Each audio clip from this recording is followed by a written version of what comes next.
Assalamualaikum warahmatullahi wabarakatuh. Kembali lagi di channelnya Bunda Yulia. Kali ini aku akan share untuk bunda-bunda semua mengenai tips bagaimana cara mengatur keuangan dengan gaji pas-pasan. Simak bunda semuanya ya. Nah, siapa sih orang yang pengen punya gaji pas-pasan? Tentu tidak ya Mam ya. Kebanyakan orang tentu mau punya gaji besar agar semua kebutuhan bisa tercukupi dengan baik. Nah, lalu bagaimana nih cara mengatur gaji bulanan yang bisa kita lakukan setiap kali menerima gaji dari suami? Oke, kita lanjut ya Mam, jangan di skip. Dan tentunya luangkan waktu untuk bisa komen, like, serta subscribe-nya ya Mom.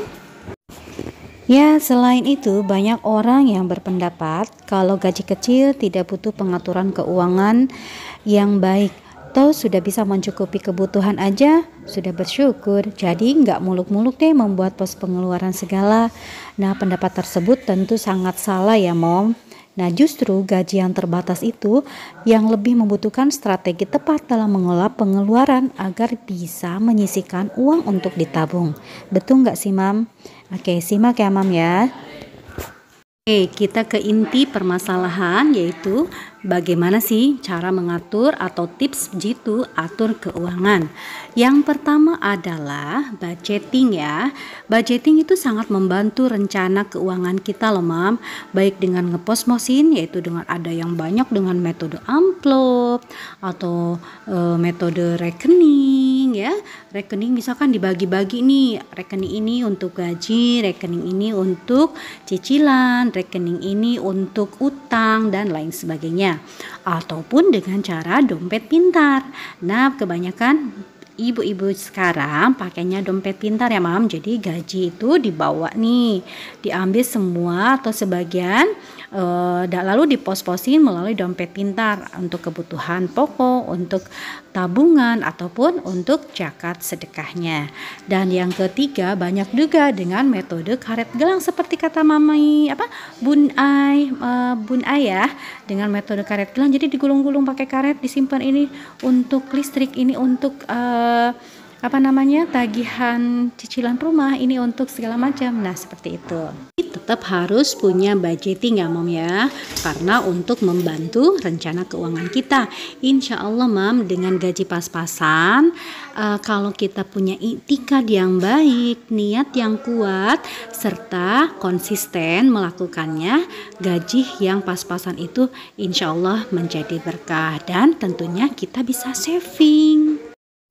Oke, yang kedua tips untuk mengatur keuangan yang jitu adalah dengan budgeting secara sederhana.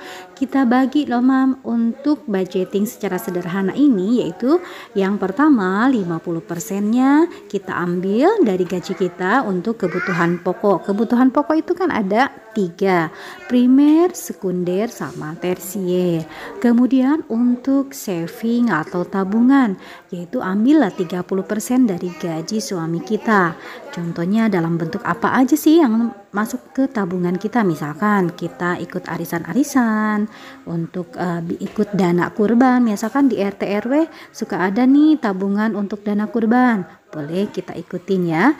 Kemudian ada dengan metode celengan, bikin celengan-celengan di keluarga kita. Misalkan anak kita harus nabung nih 5.000 per hari konsisten, terus maknya harus nabung nih 20.000 sehari dengan konsisten, atau kalau misalkan mampunya 10.000 boleh 10.000 asal konsisten.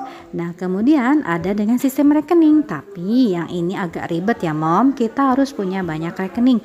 Tentu ini sangat jarang, terkecuali untuk gaji yang besar. Kadang banyak ibu-ibu yang dengan gaji segitu belum bisa menabung karena tidak dipaksakan. Misalkan, waduh aku udah coba nih menabung misalkan 10.000 setiap hari, tapi tetap aja di akhir bulan aku ambil nih karena kekurangan untuk beli beras atau untuk beli jajan makanan anak-anak.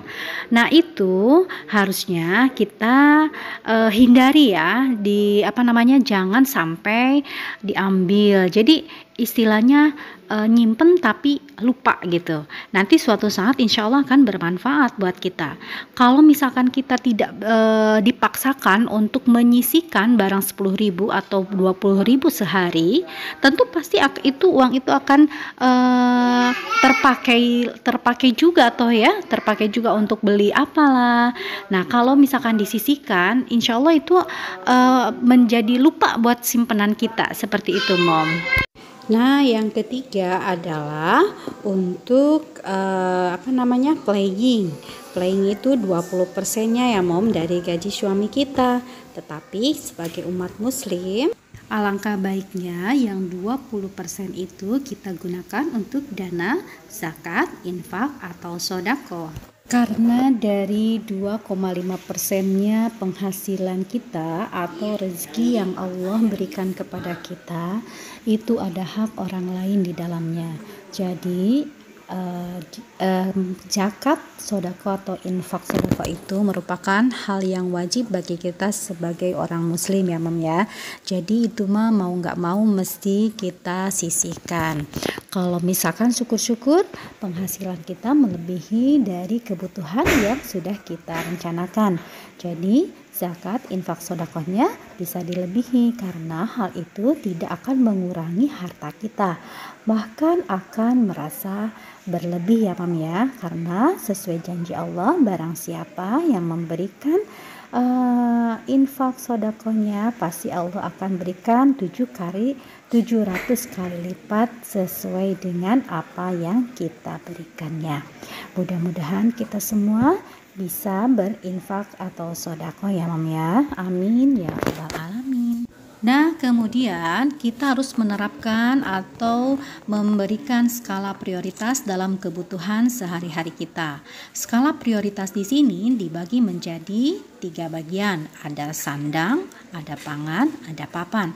Kalau sandang itu berhubungan dengan contohnya baju, aksesoris, dan lain-lain.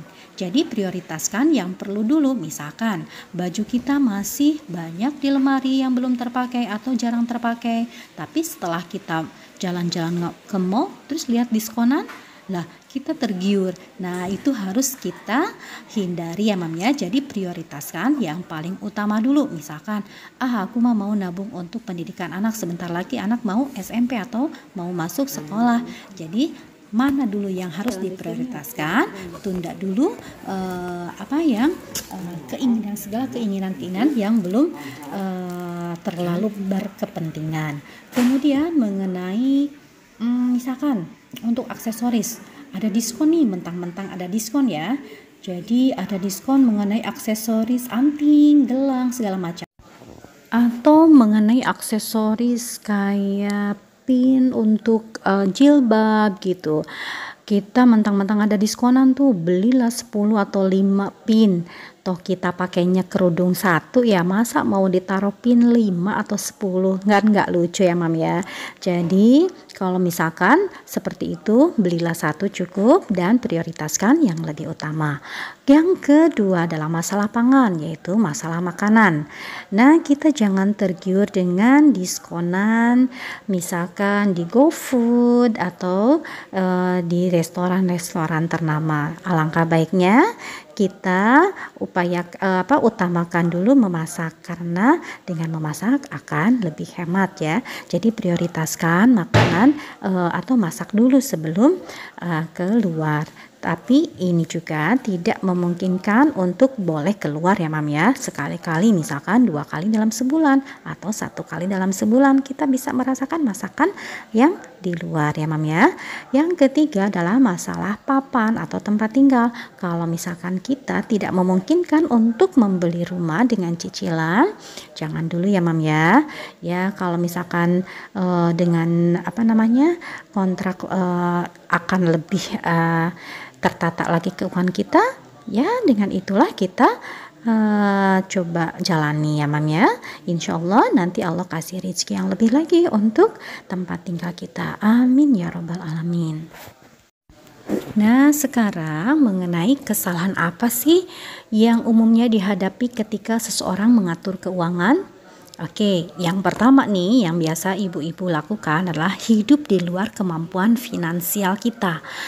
Ya, pengen terlihat wah di hadapan tetangga, pengen terlihat ada di hadapan masyarakat, lalu kita mengorbankan kemampuan kita sehingga kita terlihat jor-joran ya menggunakan finansial kita atau keuangan kita untuk hal-hal yang tidak diperlukan seperti itu. Oke, jadi jadilah diri kita sendiri ya Mam ya, yang sesuai dengan kemampuan kita. Jangan kita paksakan, kita bisa terlihat wah di hadapan tetangga atau di hadapan masyarakat, tetapi di dalam keluarga kita uring-uringan, malah nanti terjadinya percekcokan antara suami istri dan imbasnya terhadap anak-anak kita. Nauzubillah ya Mam ya. Jadi apa yang kita punya ya itulah yang kita keluarkan. Jadi jangan sampai kita berlebihan di hadapan orang lain sementara di rumah kita sendiri kita merasa tertekan akan hal itu. Jadi hindarilah ya Mam ya. Dan yang kedua adalah tidak berlebihan saat belanja.